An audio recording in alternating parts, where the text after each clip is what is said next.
Welcome back to my channel. Welcome to another video, and welcome if you are new here. My name is Neve. I thought I would bring you along for a full workout today. So it is Saturday, September, oh my god. It is Saturday, June 17th today, and I'm gonna bring you along for a full glutes and hamstring workout. I just finished up my morning routine. I'm just drinking my coffee now. I wanted to touch on a couple of things before we get into the workout. So first off, I just want to acknowledge that a workout program is not going to be make or break.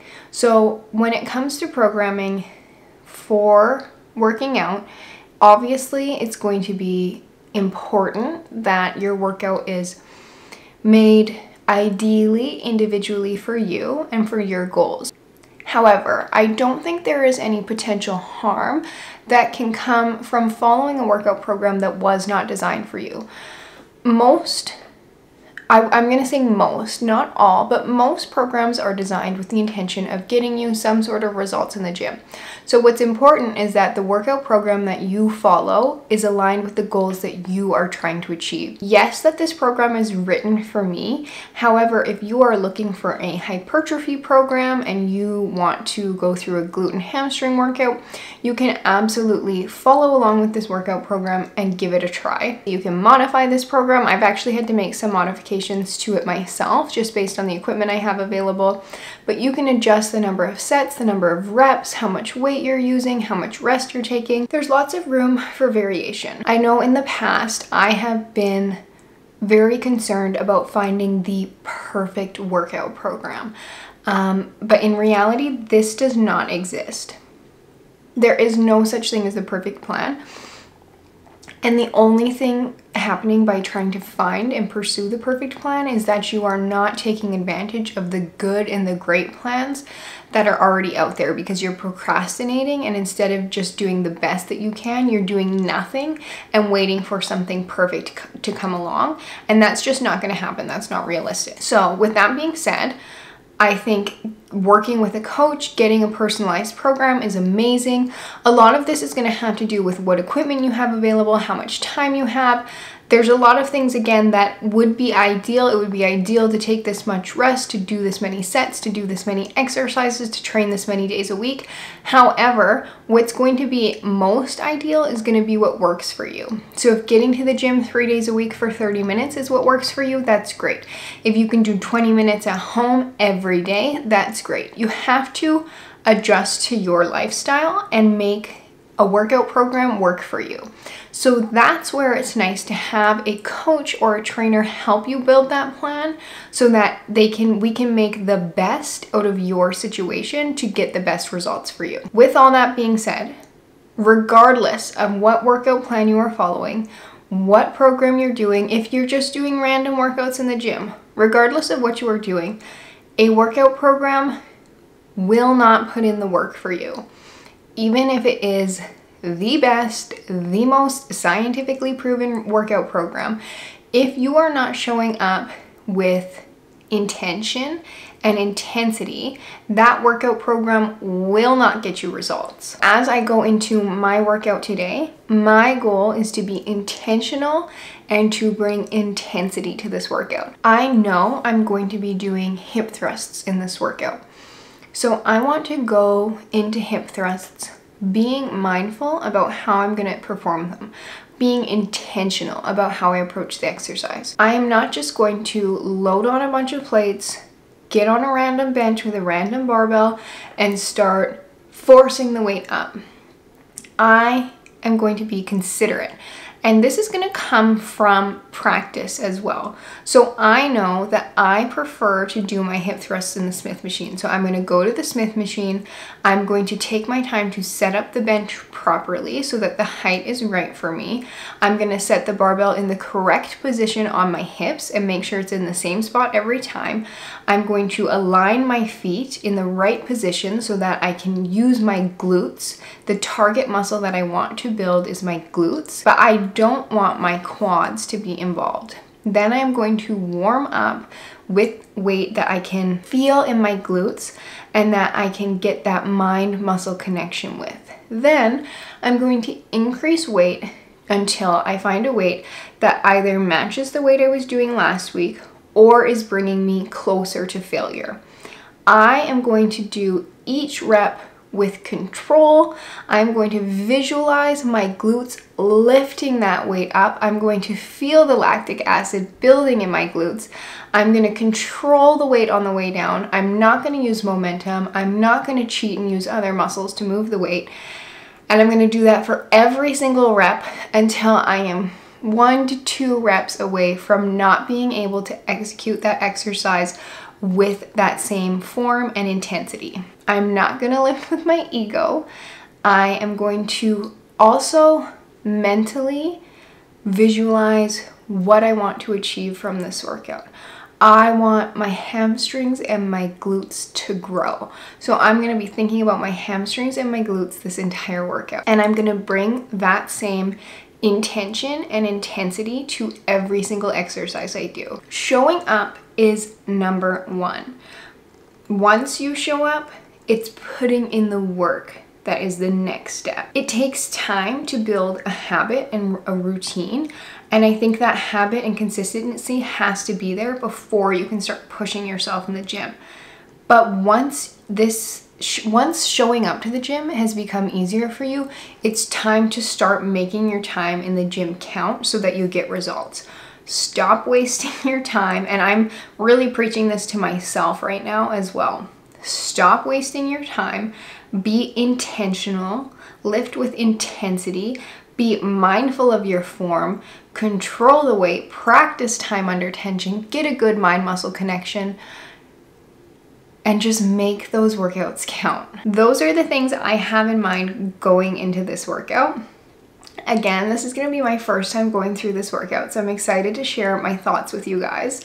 And hopefully you'll get to see a little bit of an example of what lifting with intention and intensity looks like. But I'm excited to get into the workout. I am going to finish up my coffee and then we'll get right into it.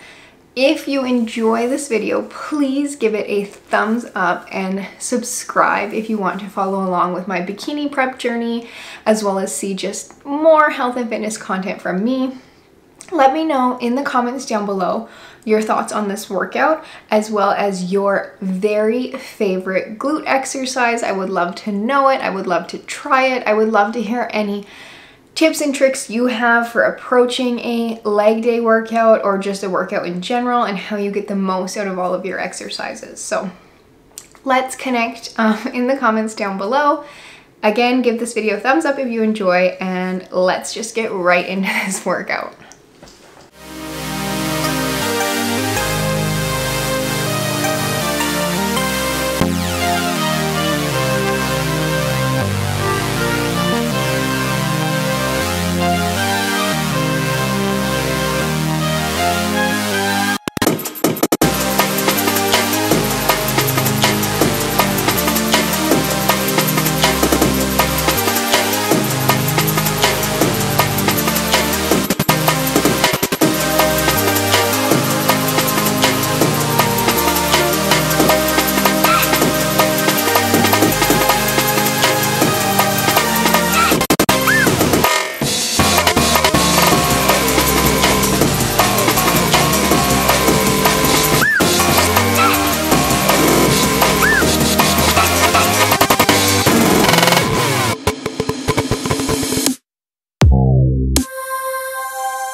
demain ne sera plus jamais comme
All right, I am home, I am fed, I have showered, I have a 6:30 p.m. coffee, no cream this time because I have indulged enough today, and I'm ready to chat about this workout.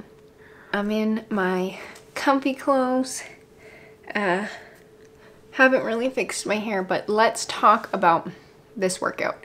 This was a difficult workout. Oh my god, it was very hard. Glutes and hamstrings. Lower body takes so much energy to begin with, so I know lower body workouts are going to be hard. First off, I felt well fueled, so I ate my one meal beforehand and I felt great as far as energy went. I didn't feel lightheaded or anything like that, so that was really good. The entire workout is only 5 exercises. We started off the workout with seated hamstring curls. I do find this seated leg curl to be a little bit uncomfortable. It does give me some discomfort in my right knee. So I try to really get myself like situated as comfortably as possible in the machine. I adjust the seat, I adjust the ankle pads as best as I can to feel supported throughout the entire movement. Otherwise, my only real tip for hamstring curls, which has been a cue that Johnny has been giving me, is just to make sure my tempo is like consistent throughout the movement and I'm not going slow on the way down and then jerking the weight back. I also try to kind of visualize my hamstring almost like my bicep. So I imagine like flexing that hamstring muscle and I'm pulling my heel towards my butt as I go. I don't think so much about pushing down on the pads. I think of pulling those heels into my butt. But otherwise, I don't have any great tips for hamstrings. I do feel my hamstrings in this exercise, but I definitely still feel some tension in my knees as well. So I like doing the higher volume for this exercise rather than really heavy weight. I find the heavy weight is especially uncomfortable on my knee joint. So I do like the higher volume. So overall, this was great. The intensity was really high. So starting the workout with this exercise, I knew that my hamstrings were going to be fatigued going into all the other exercises I had to do. So I kept that in mind as we moved forward. Now, next was the reverse lunges. I thought hip thrusts were next, so I was fully set up to do hip thrusts, and then Johnny was like, no, you're supposed to do lunges next, and I was like, no way. Like, I was mentally prepared to do hip thrusts, but I stuck to the direction of the program and we got set up for these deficit reverse lunges on the Smith machine. I have done these before. I am not a huge fan simply because they are very difficult, but I do think they are a good exercise. Doing them in the Smith machine is quite stable. When I was looking up the exercise, it does look like a lot of people do them facing outwards so that your chest is at a little bit more of a, you're leaning a bit back more with the angle of the Smith machine. I do them so my chest is a little bit more forward. In my head, I imagine that this is gonna give me a better stretch in my glute at the bottom. That may or may not be true. I might try them the other way just to feel the difference and then kind of play around with what feels best for my body. So my tips for a deficit reverse lunge, really my only tip is don't make your platform too high. So I just do the single step, no risers or anything, just the step. And then make sure you are actually using that deficit, because I myself, and I have seen other people do this as well, sometimes will do the reverse lunge but only bring my back knee to the height of the step that I'm using. So make sure you're actually taking advantage of that deficit and increasing the range of motion. So make sure you're bringing your knee all the way down to the ground for each rep. Anything that is a like knee dominant exercise, so like a squat or a lunge, I find insanely exhausting and I feel my quads a ton. So I'm quite, I think, quad dominant. I seem to feel my quads in most exercises. So sometimes I find this one a little bit frustrating. I do feel this exercise in my glutes, and I just have to recognize that it's not going to be the same type of isolation that comes from other glute exercises, and just mentally be aware of that. So I do feel the stretch in my glutes. I try to keep my chest up against the bar and not let my hips rise too quickly from the bottom, and make sure I'm thinking, today at least, I was thinking about from the lunge position, instead of imagining myself standing upwards, I was trying to imagine driving my hips forward so that I could engage the glutes to extend my hips, which is what the glute muscles are for. So overall, I was very grateful that this was only 3 sets. And I always, when I'm doing like a heavy compound single leg exercise like this, I like to take a minute rest minimum in between each leg as well. So I would do my first set on my left leg, take a minute rest, do my set on my right leg, take a minute rest, and that would be the first set done, rather than doing both legs back to back. I just find that that fatigues my cardio a lot more, and I'm not able to get the same quality of reps on each leg. But overall, great exercise, extremely difficult exercise, one that I typically avoid because I am maybe a bit of a baby. So it was great to include it in this workout, and it really gassed me out. So then the next exercise was hip thrust. So we were staying on the Smith machine, which is also something I do appreciate in a program, is that whomever is making the program is mindful of moving around in the gym. So it's nice if I'm going to use the Smith machine just to stay on it and not have to use it, go elsewhere, come back to it. I have pretty much been dreading these 6 sets of hip thrusts since I first saw them on the program. I knew that they were going to be painful. I know that hip thrusts are extremely difficult. I also know that they're so important, and I am really trying to grow my glutes and maintain my glutes as we go into this prep. So I know that they're very important. So it's also a mental battle to make sure I am not giving in to the discomfort that I'm feeling. So with these sets of hip thrusts, the volume is very high, and the goal is to hold at the top position for 2 seconds. So the time under tension is insane, and the lactic acid buildup is insane, as well as just the physical contraction in my glutes and in the tops of my hamstrings is just like unlike anything I have ever experienced before. Hip thrusts, I don't know what it is, if it's just because the glutes are such a big muscle, cause me so much physical pain.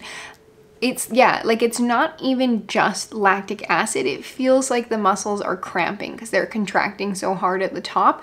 So then after the set, I am in like physical pain. So it sounds intimidating, and it's not, I know it's not like a pain from an injury. It's just that the muscle is contracting so hard that it's painful, it's uncomfortable. which I believe is a good thing, but it makes it a very difficult exercise to do. So I started off with my weight at 180 pounds, and I think by the end I was down to 140 pounds. So I definitely started out a little too heavy, and next time I will not start so heavy. And even with 140 pounds, I was only able to get 10 reps, and you can definitely see my form start to break down. I'm having to pause at the bottom. I'm not getting the full 2-second pause at the top. So I for sure went out too heavy on these. And knowing that I had already done 2 exercises and I was going to be doing 6 sets of high volume, I should have known better and I should have decreased the weight, but I didn't. Again, I was kind of letting my ego get involved because I know for like 2 reps I can do much heavier than this. But the time under tension, the total volume, you have to be mindful of that during your workout, and I definitely made the mistake of going too heavy. I adjusted, but I suffered as a result. I think I would have been better off to start lighter, aim for the higher end of the rep range as best as I could, and then if I could increase the weight for the last 2 sets or something, that would be amazing, and just progressively increase week to week. So I'll have to adjust a bit next week. But otherwise, I don't know if I have any crazy tips for hip thrusts. My only advice would be to make sure that your heels are close enough to your butt. If your feet are getting too far out in front of you, you're going to feel your quads more. So we want to feel our hamstrings and our glutes in this exercise. If you're wanting to hit kind of the outside of your glutes a little bit more, you can do a bit of a wider stance. But otherwise, you just have to kind of grit, bear it, and just get through it. Don't think too much. Take the rest that you need in between, and it will be okay. But this is definitely the hardest part of the workout. So you can do it. Once you get through it, it's smooth sailing. After hip thrusts, I had in my program is reverse hack squat / V squat, good mornings, or deadlifts or something. So that's when you would have the pads on your shoulders. You'd be facing into the machine and you'd be pushing your hips out as if you were doing a good morning or a deadlift. I do not have that piece of equipment. I don't believe that that is a very common piece of equipment, especially because I am just working out at a rec center. So if you had that piece of equipment, you could use it. I have never used it before, so I don't have anything to really say to that. But I wanted to replace it with something that had a similar movement pattern. So my thoughts were either a good morning or a deadlift, because that's basically the movement pattern. We want to be pushing our hips back. So I have deadlift variations on 2 other days of my program. So I was thinking a good morning would probably be a good option, but I just do not get a good glute engagement in good mornings. I feel it so much in my lower back that it's just not an exercise that I can really gain hypertrophy from right now. I think until I improve my range of motion and my lower back strength, it's pretty limited in what I can do for my glutes, in my opinion. So also, I've just been kind of obsessed with these single leg deadlifts lately, probably for like the last 6 months or so since I first saw them.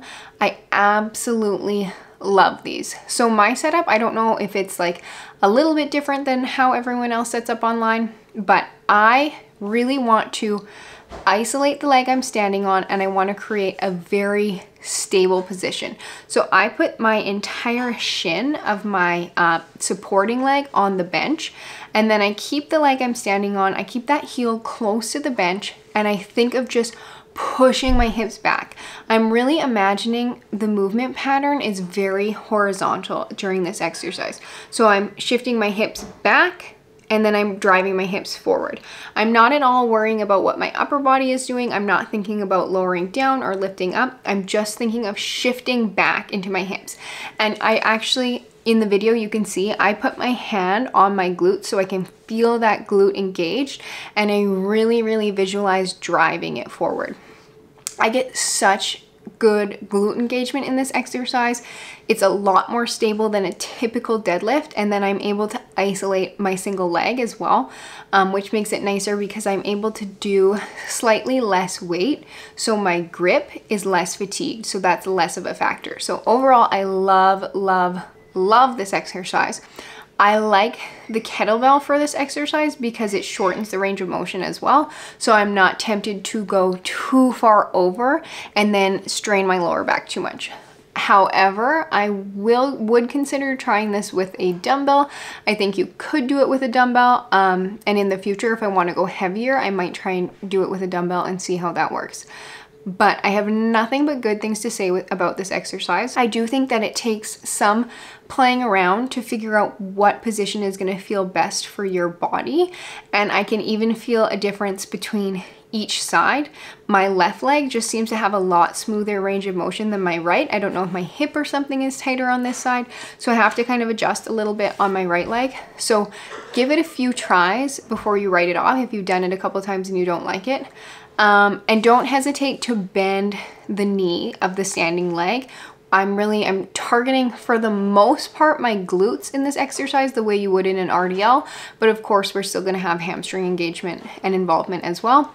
But yeah, don't hesitate to bend that knee as much as possible so that you can still bend through your hips without having to round your back.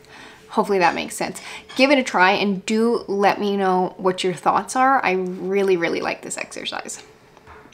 And then lastly, we have seated calf raises. So I just did these on Thursday, so 2 days ago, and my calves are so sore.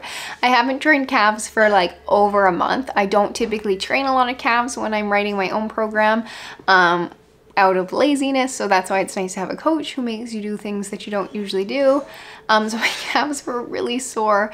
So I tried to be conservative. You can see that I did not put any weight on the calf raise machine. The starting weight is 95 pounds, which I don't know if for most of you that is like easy breezy, but that is so heavy for my calves. I did, what was this? I think the goal was 10 to 15 reps, 4 sets of 10 to 15 reps. So the volume was high.